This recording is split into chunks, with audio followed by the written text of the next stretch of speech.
melaksanakan perkuliahan kita. Namun apakah kamu bingung memilih di antara keduanya? Iya kak, saya merasa bersalah ketika saya meninggalkan ibu saya ke kampus. Tapi kalau saya tidak kuliah, saya merasa saya takut mengecewakan orang tua saya dan masa depan saya sendiri. Baik, jadi saudara tadi ini sedang berada dalam situasi yang sulit.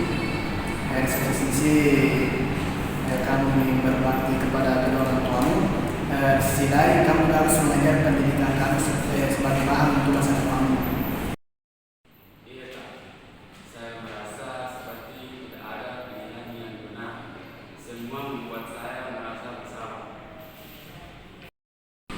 Jadi saudara tadi ini saya menggunakan Islam, bagaimana Islam memandang permasalahan dalam kehidupan kita. Sebagaimana jika kamu bersama bahwa tujuan tidak hanya Islam juga menjadi bagian daripada solusi dalam permasalahan kehidupan kita. Di sini saya akan menyampaikan bahwa Allah itu hanya untuk bagian daripada usaha kita. Niat kita dalam melakukan sesuatu. Jadi apa yang saudara saya lakukan itu tidak mulai dari berbakti kepada kedua orang tua, melakukan pendidikan dengan baik, melaksanakan pendidikan dengan baik.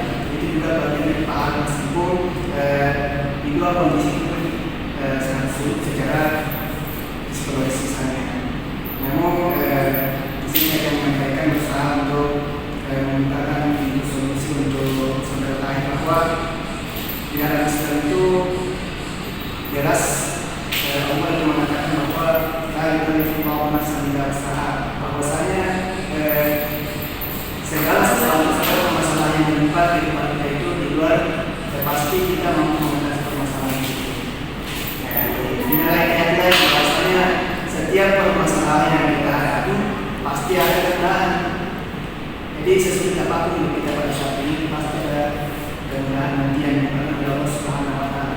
Tujuan kita dalam kehidupan adalah berusaha, bagaimana kita mampu berikhtiar semampu kita untuk mencari solusi. Dan jangan gampang menyerah, jangan gampang maafkan dan sebagainya. Karena itu juga bagian daripada keputusasaan kita sebagai seorang manusia. Putus asa ini sangat benci oleh Allah Subhanahu wa Ta'ala.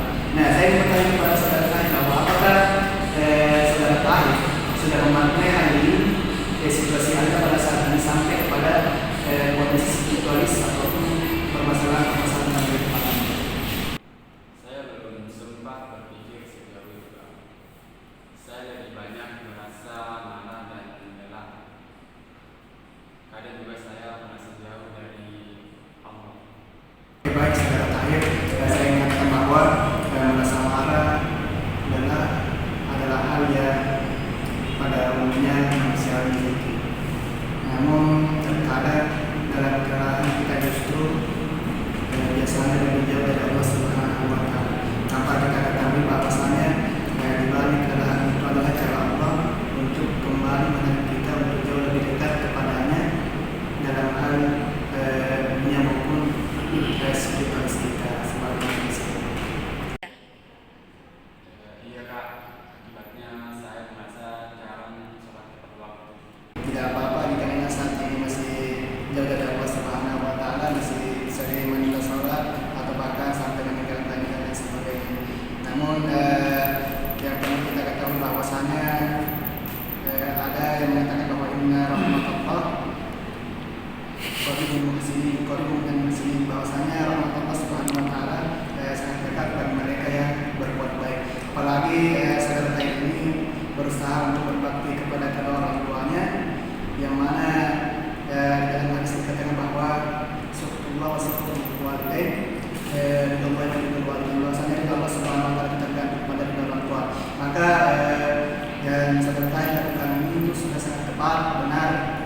Namun karena adanya manajemen waktu yang tidak sesuai sehingga sulit untuk mengatur waktunya, kapan waktu untuk menjaga orang tuanya atau berbakti kepada kedua orang tuanya, dan kapan harus melanjutkan tugas perkuliahan dan sebagainya.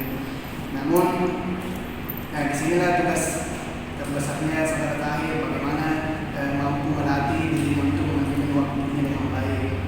Di sini saya akan menyampaikan bahwasannya kalau memang saudara Tahir merasa bahwa selama ini saya merasa banyak dosa dan lain sebagainya, sudah mengabaikan orang dan lain sebagainya di pendidikan, saya menyampaikan bahwasannya Allah Subhanahu wa taala mengatakan ya ayyuhalladzina amanu tubu ilallahi taubatan nasuha, bahwasanya Allah Subhanahu wa taala itu memerintahkan kita untuk senantiasa bertaubat sebagaimana taubatnya taubat nasuha, yaitu sebenarnya taubat. Kalian jangan pernah merasa jauh dari Allah Subhanahu wa taala, jangan pernah merasa lelah, jangan sedang mendengarkan dan semuanya kontrol emosional kita. Semoga dengan itu kita bisa mampu menyelesaikan permasalahan kita dengan kondisi yang baik dan profesional, bukan hanya marah-marah dan sebagainya. Ya. Iya, saya juga inginnya begitu. Tapi saya ingin mulainya dari mana? Oke, baik. Jadi saudara saya ini merasa bahwa kesulitan dalam mau mulai dari yang mana. Bagaimana kalau misalnya kita mulai dari hal-hal yang kecil, seperti misalnya ketika sebelum tidur kita mulai membaca misalnya surah Al-Fatihah, atau saudara Tahir membiasakan diri untuk membaca surah Al-Mulk sebelum tidur begitu misalnya. Atau kalau misalnya sebelum tidur atau sebelum beraktivitas misalnya saudara Tahir misalnya membuat planning perencanaan untuk hari itu, sehingga memudahkan saudara Tahir untuk bisa mengatur waktu dengan baik, kurang lebih seperti itu. Nah, Boleh Kak, saya rasa saya butuh bantuan itu. baik. Jadi yang saya amati dari percakapan kita, saya merasa kamu lebih tenang. Nah, pertanyaan saya, apakah kamu merasa lebih tenang sekarang? Iya Kak, saya merasa tenang dan tidak sendiri lagi, dan saya kembali